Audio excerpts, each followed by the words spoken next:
wabarakatuh. Halo semua, saya Naval Lauza. Video ini saya mau jelasin tugas UAS mata kuliah kecerdasan buatan. Tugas ini saya mengerjakan dengan Google Colab dan temanya adalah motif batik Indonesia dengan model CNN.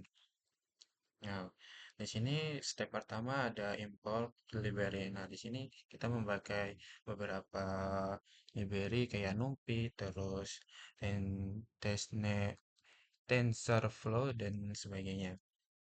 Lalu saya mod dulu Google Drive ke Colab supaya bisa akses datasetnya.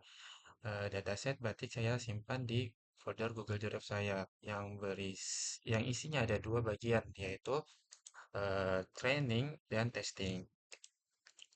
Terus lanjut lagi ke step ke selanjutnya, semua eh, pros ya pre-processing dan augmentasi.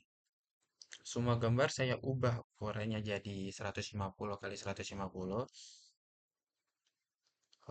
Terus dan saya ubah nilainya dari 0 sampai 25 ke 0 sampai 1 supaya lebih gampang diproses modelnya. Karena digit terakhir NIM saya 4, jadi augmentasi yang saya pakai adalah zoom dan share.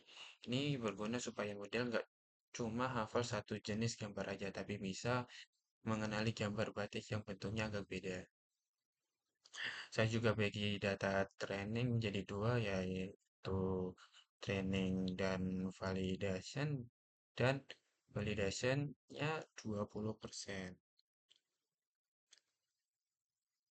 Lalu step selanjutnya bikin model CNN.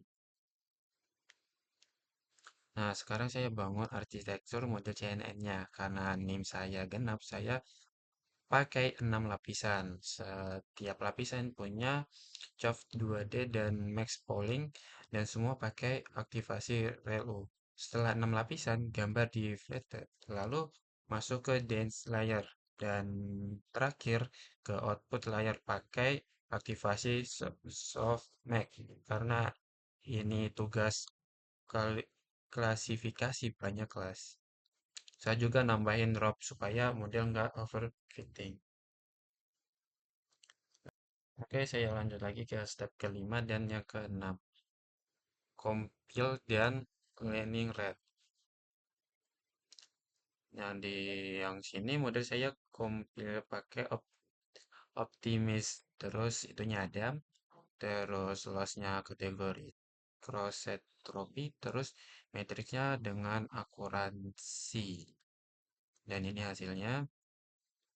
Terus yang saya juga tambahin fitur redo yang ini yang fungsinya menurunkan running rate otomatis kalau model nggak membaik selama 3 epoch. Nah, yang step ketujuh ini training model. Model saya latih selama 50 epoch dan yang dipakai adalah data training dan juga data validation yang tadi udah dibagi. Proses ini menghasilkan grafik akurasi dan loss yang nanti saya tampilkan. Nah, ini ya. Terus selanjutnya step ke-8, evaluasi model. Setelah training, saya uji model dengan data testing. Hasil evaluasi menunjukkan bahwa model punya akurasi sekitar 0,0,0515 yang menurut saya udah cukup bagus untuk model sederhana. Lalu step ke-6, visualisasi akurasi dan loss. Saya bikin grafik akurasi dan loss buat lihat gimana perform model selama training. Dari grafiknya bisa dilihat eh, kalau model belajar dengan stabil dan akurasi terus meningkat. Jadi bisa disimpulkan kalau model ini cukup berhasil dan enggak overfitting. Nah, yang terakhir, saya coba modelnya saya coba Hmm, saya coba modelnya ke tiga gambar batik yang saya ambil secara acak dari set set gambar-gambar ini diprediksi model. Lalu saya bandingin dengan label aslinya. Hasilnya cukup memuaskan, model bisa menebak dengan tepat dan hampir tepat.